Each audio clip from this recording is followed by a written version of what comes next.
Hey everyone, this is Tony the BA Arriagada, and I'm here with Annette Robinson, and I am the co-host, and this is BA Shop Talk. BA Shop Talk for the Everyday BA. And today our topic is the PM decline. The PM. The PM decline. Now, undoubtedly, some people are going to be very upset with that statement. But what we want to do is we want to practice our own business analysis, and we want to evaluate the statement for its merit. How about that, Tony? Yeah. And let me just give my own experience before we dig into the, facts or some data. My experience with project managers has been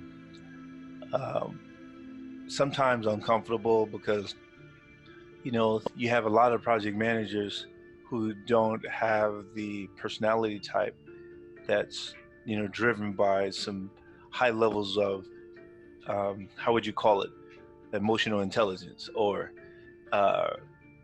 and let me just give you an example and what I mean.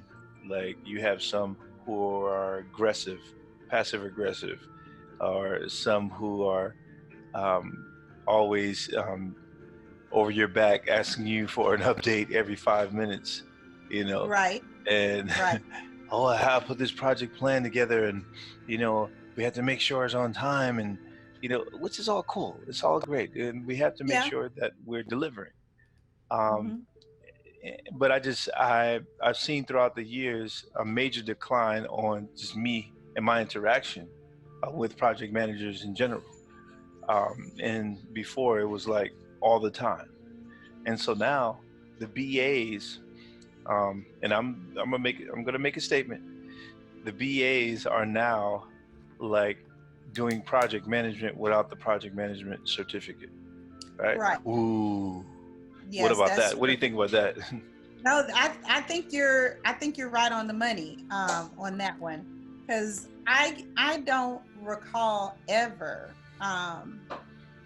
working on a project where there was a project manager assigned to my project, unless it was something that was enterprise wide. Like, there were multiple, not just two, and not just three even, but like multiple departments in the organization involved. And those were usually projects that were, those ones that last a year or a year and a half, Then I had a project manager assigned to my project, but that was mainly so that they could run around and keep the proper people informed about what was going on, where the slowdowns were at, that kind of stuff. I didn't have to do that.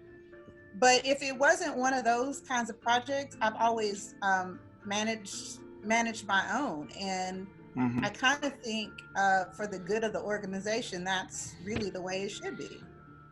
Well, and just to be fair to project managers, I ran into some really great project managers who knew this stuff, and they knew, of course, how to use the formulas in the PMI and how to understand, like in the project, how to calculate lag and do the requirements all in the beginning, and and how to write a charter and whatnot, which is all fine, uh, but me being a big agile person, is the documentation does not come before the other things, like the interactions of people and or working software. So documentation, you can have all the documentation and saying, I just define the this project management plan, and all the requirements are done in the beginning, and Tony, let me tell you, this is superb.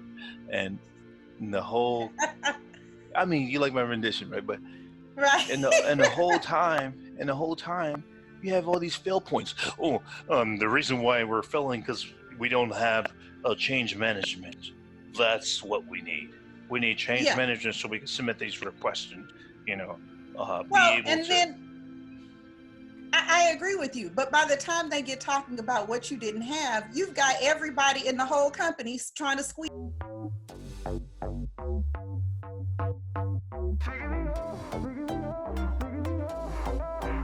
Baby,